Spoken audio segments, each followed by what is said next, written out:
ಶಿವಾಯ ನಮಃ.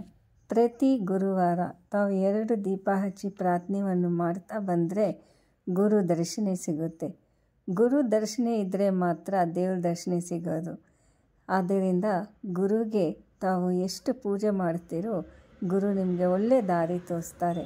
ಗುರು ಆಶೀರ್ವಾದ ಸಿಕ್ಕಿದ್ರೇ ದೇವರ ಆಶೀರ್ವಾದ ನಿಮಗೆ ಸಿಗೋದು. ಮಹಾದೇವ ಆಂಜನೇಯ ಸ್ವಾಮಿ ತಪಸ್ಸು ಮಾಡಿ ಶಿವಪ್ಪ ಹತ್ರ ವರ ಕೇಳಿದರು. ವರನೂ ಕೊಟ್ಟರು ಶಿವಪ್ಪ.